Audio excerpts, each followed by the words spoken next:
Hello gardener, welcome to my channel. Today I'm building a couple different trellis systems, so I thought it would be the perfect opportunity to show you guys how I do it. I get asked all the time, like, how do I build the specific trellis systems that I use in my garden? They're heavy duty, they last a long time, you can grow just about any kind of vining plant on them, and they require minimal tools. That's really important for me because I really honestly don't know how to build stuff. So I had to figure out a way to build massive trellis systems that was easy for me to do it by myself, used the least amount of tools, that was lightweight so I could easily move around, carry the supplies on my own, and that also took the least amount of time possible to put together. So I'm just going to bring you along with me today as I work on building a couple different trellis systems. I'll also explain the pros and cons of each one and explain where I sourced all of the materials. The trellis systems that I build heavily use T-posts. I didn't even know what T-posts were until a couple years ago when I was trying to figure out how to build like a bigger, stronger trellis system to support all of the heirloom tomatoes that I grow.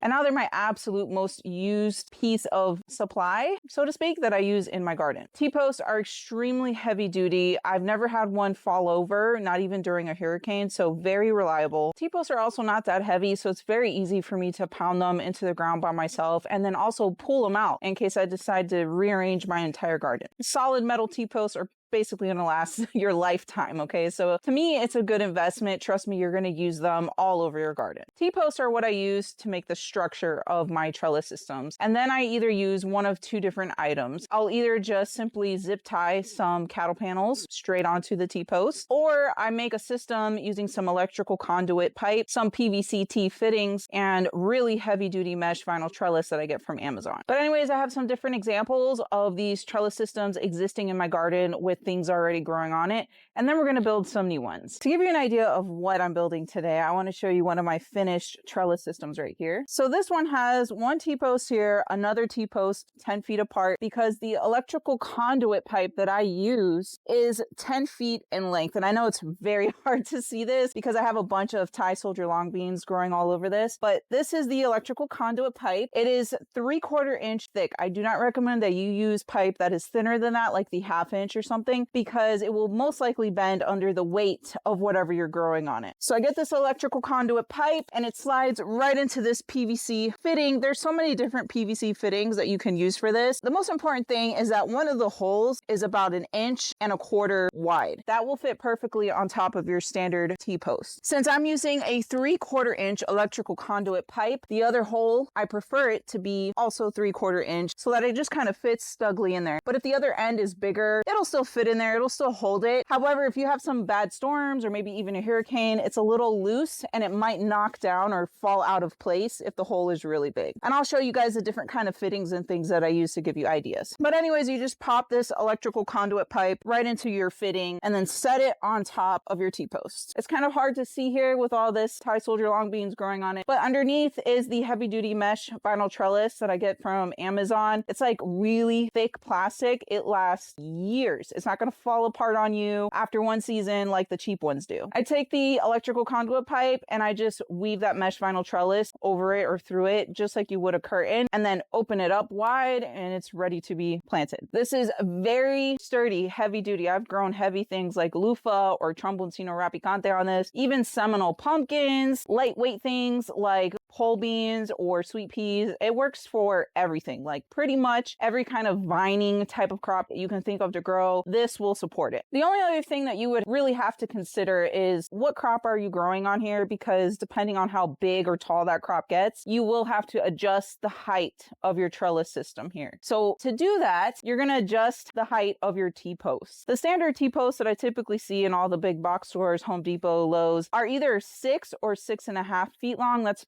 pretty standard. When you pound the T-post in the ground, you're going to lose some of that height, like 1/2 foot or maybe even a full foot, depending on how far you pound it in there. I find that the 6 feet or 6.5 feet T-posts are great for something like a bean, like this Thai soldier long bean, your vining beans, pole beans, that kind of thing. Even some of your squashes, because the vining squashes like the tromboncino or Seminole pumpkin, I take those vines and I'm constantly like just weaving them kind of horizontally. So it's not so much a height issue with that kind of a crop, I just keep weaving it horizontally, so that's fine. But I do find a little bit of an issue with height when it comes to growing peas, like sweet peas, or something like tomatoes, especially your indeterminate tomatoes. Some of the indeterminate tomatoes that I grow at the end of my season are over 20 feet vines. I can grow tomatoes 9 months in a row because I'm in Florida, so that's my season here. So yeah, by the end of the season, they're super long plants. And the thing with tomatoes or something like peas, you have your shelling peas, your sweet peas, your snow peas, is that those kind of crops produce on the tips of new growth. So height is kind of important here. You want to sustain that vertical growth because that's where all the production is going to come from, especially with the peas. The tomatoes, sometimes honestly, I just cut them like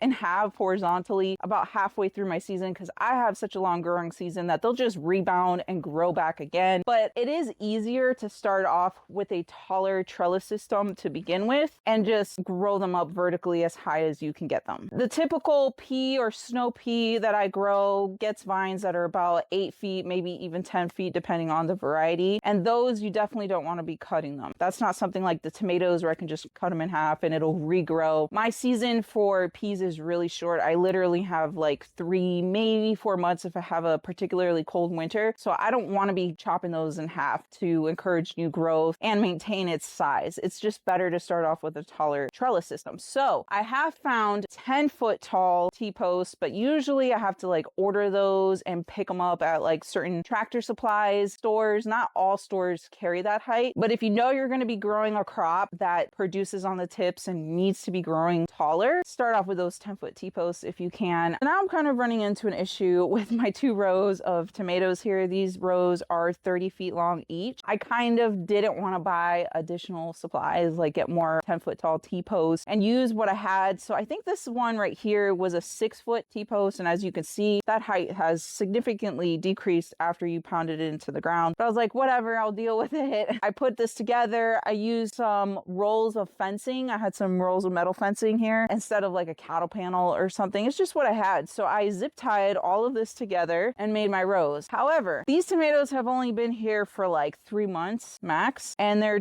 super long already. And I hate seeing them bent over. They're gonna break under the weight of the fruit, and they've started producing. It's gonna be a few more weeks until they're ready for harvest, but the heavier that those fruits get, it's gonna cause a lot of these vines to literally just snap under the weight. So I don't like this. It's not ideal. I should have just bought the additional supplies to begin with and did it the right way from the beginning. So today I am going to be fixing this, which is a great opportunity for me to show you just how I build these systems. I got the 10-foot long T-post. I have to leave this system that I already have in place here because these tomato plants are really immature. I don't want to break them or mess them up or anything like that. So quite honestly, I'm going to be building a taller trellis system right next to it and then weave all these tomatoes up for better support. So just learn from my mistakes, guys. Get the supplies that you need to do things right so you don't have issues later like what I'm having now with all of these tomatoes. I'm going to be rebuilding taller trellis systems for both of these rows. All right, so we're going to work on rebuilding the trellis systems for the tomatoes. Like I said, each row is 30 feet long. My electrical conduit pipe is 10 feet long, so I need 3 of these. And I highly just recommend that you get all your supplies and just lay it all out before you start building everything. So for each of these rows, I need 3 of these electrical conduit pipes. And I'll be honest with you guys, I don't measure any of this. I just put it together, eyeball it. You can kind of smush these things closer together and pop them in. It works. You don't have to go through all the trouble of precisely measuring everything. And here is a 10-foot long T-post. I need 4 of these to connect all 3 of these electrical conduit pipes. All right, so we're going to start at one end and just build it and put it all together kind of at the same time. I like to use a couple things just to protect myself. For one, I like to wear some gloves when I do this so I don't blister up my hands. I also like to wear some earmuffs to block the sound because pounding these T-posts into the ground is super, super loud and my ears start ringing. So just be safe, protect your ears. This is an official T-post driver. This cost me, I think, $45 at Home Depot. I've used this so much. It makes the whole T-post pounding process way easier. I mean, you can use like a mallet or a hammer even, but it's not as easy as with an official T-post driver. So if you know you're going to be building these types of trellis systems a lot, invest in one of these. It'll make it a lot easier. And I'm able to pound these 10-foot ones by myself. I just put the T-post driver on the tip of it first, slide it down, and then I prop up the whole T-post, and I'm still able able to do it, even if it's 10 feet tall. There's a couple different types of metal used with T-posts. This one's like the extra thick, heavy duty one that'll last forever. And then sometimes you can find some cheaper T-posts made out of thinner metal. Don't use those. Those literally fall apart and break within one growing season here in my Florida garden. Just a waste of money in my opinion. These super thick metal ones will last forever. All right, so I just lean the T-post over, slide the driver on top of it. Then I lift it and put it into place. I kind of squish it down a little bit just so it kind of gets locked in. Time to pound it in.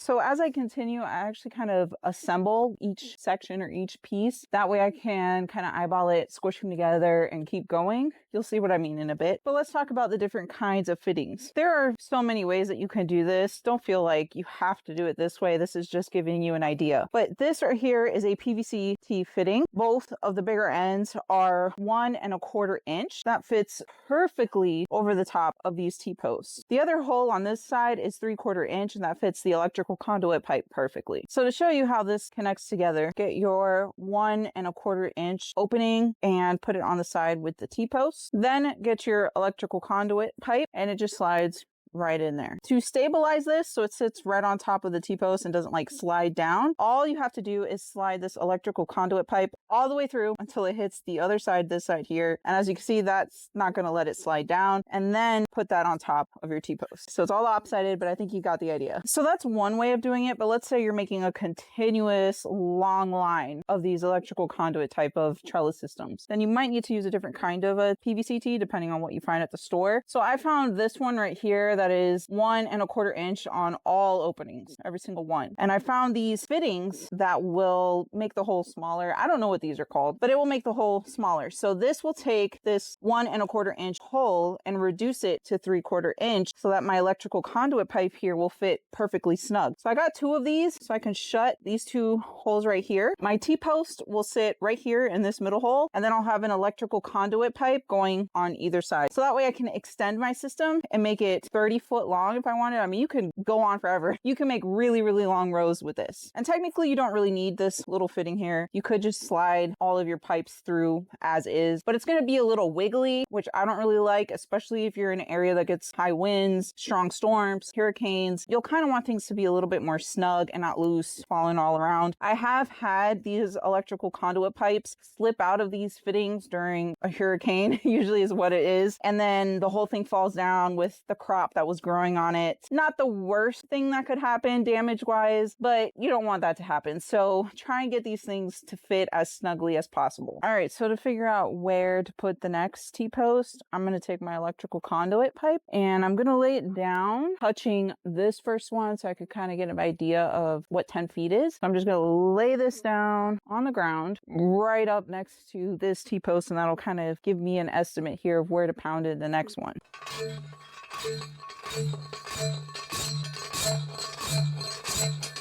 Before we keep going, I'm going to put the very first electrical conduit pipe and attach the 2 T-posts that we just pounded in to make sure that it fits properly, because it would be horrible if you pounded in all those T-posts and then started connecting all the electrical conduit pipes just to find out the spacing was wrong and you have to go back through and kind of redo the whole thing. Let's put the first end here and then put the last end here. Perfect. At the very end, I'll weave that mesh vinyl trellis. All right, and just to kind of recap how I'm putting this together, once you have your first T-post in, you can measure out or get an estimate of where the second T-post needs to go by laying down your electrical conduit pipe in between the 2 T-posts. All right, so I'm estimating that my third T-post needs to go right here. I get my T-post driver, slide it over the top of the T-post, lift it up, put it in the hole or the area where you want to pound it in, push it down so it goes into the soil a little bit and just stabilizes. And then pound it in. And then I'm going to put the electrical conduit across this one to make sure everything fits.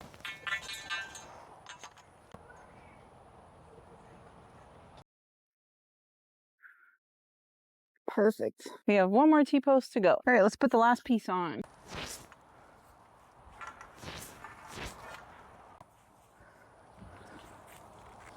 This is the mesh vinyl trellis that I get from Amazon. I use this year after year after year. It's approximately 16 feet long by, I think, 5 or 6 feet wide. And I just weave the electrical conduit pipe through the holes in and out, kind of like a curtain. Now, there's advantages to using this material as opposed to a cattle panel trellis. So let me explain. This material is very lightweight. I don't even zip tie it to the T-post or anything because it's so long and it's like a curtain. It pretty much just sits there. So it's very easy to take this whole thing apart at the end of the season, or if you just want to like redesign the entire layout of your garden, which I do pretty much once a year. I gut out this entire section here and just do a whole new layout. However, there are some advantages to using something like a cattle panel trellis, like what I have here. So I took a 16 foot long by 4 foot wide cattle panel trellis and I just zip tied it to the T-post. You don't need the electrical conduit pipe, none of that. You just zip tie it on. I really like using cattle panels when you're trying to make an arch, like those really pretty cattle panel arch trellis systems, because it kind of needs a sturdy, thicker metal to stay in shape of the arch. Or if you're planting a perennial type of vining plant. Examples of that include blackberries, raspberries, muscadine grapes. If it's a perennial plant, it's probably going to be here for a long, long time. So you want to use a metal or a material that isn't just going to fall apart after a few years. These cattle panel trellises will last a lifetime. On this panel right here, I'm going to be growing a bunch of Mysore raspberries. It's perennial. I definitely went with the cattle panel here. And if you notice, it's kind of flush with the ground, like it's not up higher. I did that on purpose because for me, it's just easier to harvest raspberries, blackberries, grapes, that kind of thing when it's more at like your eye level. You don't want to be reaching up high to grab all this fruit. It just gets kind of tiresome and annoying. So this works out great. It's sitting right on top of ground level and I just zip tied it to the T-post. All right, so let's put on the first mesh trellis. Make sure you've untangled it and everything before you get up there.